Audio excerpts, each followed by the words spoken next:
statue of Colston in Bristol being dragged to the ground and dumped in the harbour where he would have kept his slave-trading ships. Yeah. What were your feelings? I saw that as an act of resistance. What you saw there with the destruction of Edward Colston's statue was, it represented the symbolic, breaking of chains, the racism chain, and that is what it symbolized. And you have to understand that this was a long time coming. Look, I think it's really important in all of this discussion to level set here. The United Kingdom is institutionally racist. No monument or statues immortalizing British imperialism is more important than a single Black British life. The Union Jack is not more important than a single Black British life. No desecration of a monument is as violent or as devastating as the desecration of Black lives. Properties can be replaced, Black lives can't. And it is indefensible for those who suggest otherwise. So what we saw there is an act of resistance, and the hypocrisy is palpable. Think about the fact that when Saddam Hussein's statue was destroyed, people in this country hailed it as acts of resistance. But here you have the destruction of the statue of a slave trader condemned as lawless and reckless. Well, let's go to Nigel Farage. Nigel Farage, what did you feel about the toppling of Saddam's statue by Iraqi citizens? Well, I mean, I understand why they did it, but don't forget that same group of people have also been destroying historical monuments in Syria that are thousands of years old. No, I'm talking specifically about the famous toppling of that statue was very symbolic, because what it showed the world is that, contrary to what the Iraqi authorities were saying about them winning the war, that was the moment the world realised they weren't. So it was a hugely important symbolic moment. Just on that one thing, the toppling of Saddam's statue, did you at the time feel good to see that statue come down? No, because I thought it was mob rule. If you want to remove statues, if you want to change your architecture, you do that democratically and sensibly. And what we saw... You genuinely didn't feel good that Saddam's statue was torn down by the people he'd oppressed for so long? I tell you what, I thought the Iraq War was a huge mistake right from the start. I opposed it, and I'll tell you why. However bad Saddam Hussein may have been, he was secular. And my fear was that the toppling of Saddam in the way that we did it would lead to years and years. Yeah, but I was opposed to the Iraq War too. But I certainly wasn't opposed to Iraqi citizens at the end, towards the end of that war, dragging down an emblem of a man who'd oppressed them. So you can be in both camps. Exactly the same as Gaddafi. We got rid of secular dictators who did some terrible things, and we finished up allowing ISIS to thrive, civil wars, and even more deaths. OK, so Nigel Farage, should the Saddam statue be put back up then? No, that is a separate debate, isn't it? It's an entirely separate debate. That's the only debate we're having is about the statues. My question for you is, if you felt bad about the statue being pulled down, which I find slightly incredulous, but if you did, should Saddam's statue now be put back up all round Iraq? If you want to discuss the most violent scenes of mob rule, desecration of public monuments, including the attempt to set fire to the Union flag on the cenotaph, the desecration of Churchill's statue on the 76th anniversary of D-Day, and mob hysteria in Bristol, I'm very happy to sit and talk to you about it. Should statues of Adolf Hitler have been allowed to stay up in Germany, in Berlin, for example? And do you know why they're not there? Tell me. Because the German parliament democratically were voted in on manifestos that said they would remove the symbolism of their recent Nazi past. And did you agree with that? And here, yes, I believe in democracy, not violent, anarchic mob rule. OK, so look, we're getting somewhere now. So you agree that statues of Adolf Hitler should not be in Germany? You agree? I believe in democracy, Piers. Do you? Yes, Why absolutely. aren't you giving a straight answer? I'm just asking you whether you believe a statue of Adolf Hitler should be in Germany. And unless I'm wrong, I'm not going to put words in your mouth, Nigel, but unless I'm wrong, you've just said statues of Adolf Hitler should not be in Germany. Am I right? Is that what you said? I said a democratic decision was taken by people who were elected to say they would get rid of it. But you said you agreed with it, is my point. You agree with it. I disagree with violent mob That's rule. not my question, Nigel.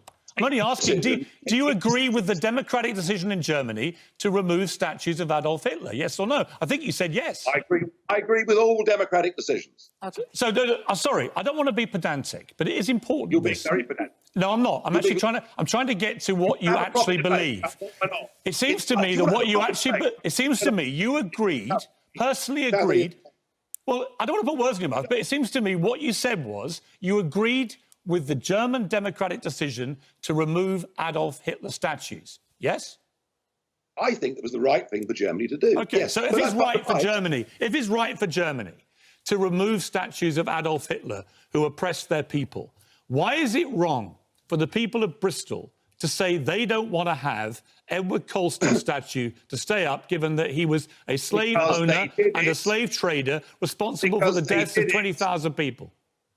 Because they did it as a violent mob, making their own decisions on what they thought was right and wrong. If the people of Bristol, and bear in mind that Edward Colston made a lot of money out of the Royal African Company, a lot of money, all right? He then was a big philanthropist, and there are many public buildings all over Bristol named after Edward Colston. The history of Bristol. Okay, Dr. Shola, I just want to ask you, put that point to you, the point that Nigel Farage makes about that this wasn't a democratic decision, because as I understand it, thousands of people had signed a petition for that statue to come down. There was popular support to get rid of that statue. Yes, I mean, what Nigel has been tweeting, comparing what was going on in Bristol to the Taliban, and so is he, and to the Buddha statues. I find it unbelievable that Nigel is comparing a Buddha from the 6th century, a religious icon, to a statue of a slave trader, Edward Colston. This man was, I mean, he trafficked 84,000 people, 19,000 of them died, 12,000 were children. When they got to the countries, it was institutionalized killing, their lives, it was horrific. He'd be sold anytime, killed, murdered. He made so much money. And Bristol has been, this statue has been an open wound in Bristol. It has been constantly, people have been, so they put guerrilla artworks on it like balls and chains. They wanted it down. And it has been discussed. The council tried to put a plaque on it saying that he was involved in slavery. It was blocked, and instead they started talking about the philanthropy. And this philanthropy, saying that Edward Colston is a philanthropist, I mean, that's very disturbing. Jimmy Savile was seen as a great philanthropist. Jeffrey Epstein, who you're covering this morning, was seen as a great philanthropist. And it's very clear that Colston's philanthropy was directed to those who he felt supported his views. Yeah, Nigel, I want to bring him back at Nigel here. Here's what I just can't really get. You agree that Germany was right to remove Adolf Hitler statues because... right? It was a democratic decision. I get that. But nobody got hurt in this mob rule you're talking about in Bristol. It's a statue. Right. The statue got thrown in the water. Nobody got hurt. The police, I think, conducted themselves sensibly. Didn't create any situation. It's a bit of statue. But my question really for you is defending Edward Colston and his right to still preside over the people of Bristol, is that really a hill you want to die on, given you agree that Germany was right to get rid of Hitler? I am, Piers. I am the biggest Wilberforce supporter you will ever meet. He opposed the entirety of British media, of big business, and of politics. He was like the Eurosceptic of his day, taking on the establishment. He was a slave owner and slave trader, Nigel. He traded in slavery and black people. Let us remember that Edward Colston was just part of the Royal African Company. It was founded... He was a huge part. What's that saying the Schutzstaffen were only part of the Nazis? What are you talking about? It was backed by Samuel Pepys. Now, if you want to stop teaching his diaries in British schools, you can do so. The point here is, if you start to unpick history, you don't quite know where you were going to finish. So why up. do you agree? Why do you agree then? All right, but Nigel, with respect, why do you agree then that Germany was right to get rid of Hitler statues? There's no consistency to that position. Let me attempt to credit you with being able to think logically. All right. If the people of Bristol wanted to remove the Colston statue, of course that is a reasonable thing for them to want to do. They vote for people. Thousands of people did want that to happen. Can I just say, Dr. Shola. Yes, Dr. Shola. Can I just say that if you want Nigel Farage embodies what is wrong with this country. He exemplifies how some white people will whitewash the oppression of black people as their own so that they can accuse black lives, just as, as has been happening, they can accuse it of an anti-white agenda. Kate is absolutely right. Nigel Farage equates the Black Lives Movement to the Taliban, an extremist group, which is not what happened. And the only reason he did that, and which is also the reason why he can't give you a straight answer on Adolf Hitler, is because he chose to do it to incite hate amongst racists and white supremacists. There is no justification for statues that immortalize slavery, immortalize British imperialism to remain standing. Do you know why? It has no historical benefit. And I'll tell you why as well. It embodies the racism that black people experience today. All right, so Nigel Farage, just to clarify, why did you compare Black Lives Matter protesters to the Taliban? Do you know, the BBC have consistently over the last week refused to tell people the truth about Black Lives Matter. The slogan, Black Lives Matter, and the wanting to end injustice and inequality is a laudable aim. The organisation, Black Lives Matter, is a far-left Marxist organisation whose chief aim is to defund and close down police forces, so that we would live under anarchy. Oh, you're full of such utter nonsense, Nigel Farage. I understand that you're struggling to be relevant, but let me tell you something. The only thing you're an expert on, Nigel Farage, the only thing you're an expert on right now is your backside, because every word out of your mouth stinks. That is an utter lie. The Black Lives Matter, it represents the fight against racism in this country and wherever it is that exists. So everything you're saying is utter rubbish.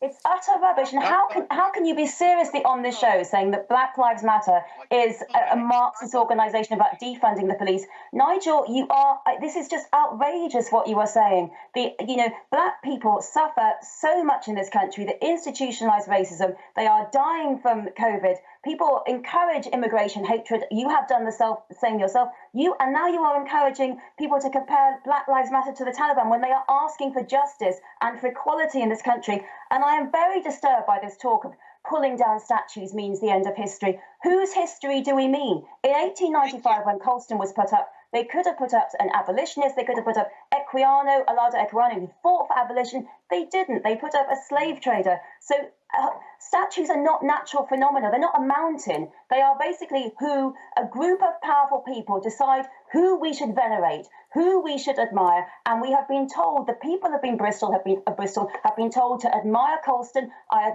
heard that school children were told to throw petals at him, and they had tried to bring it down so many times, it wasn't working, and so they brought it down. And people say to me, where is this going to stop? It's madness. Well, it did stop. There's Colston all over Bristol. They didn't do anything else. They put the statue in the sea where he would have thrown the people he trafficked. It is out, Okay, let's bring back Nigel. Nigel, you haven't really explained. Nigel, do you understand? Nigel, do you understand how, to many people who feel utterly incensed by what happened to George Floyd, who feel incensed by ongoing racism in this country, I've got to say, I've been appalled by some of the stuff I've read on Twitter in the last week. There's no doubt, I don't believe this is a racist country, but I think we've got a lot of racists in this country.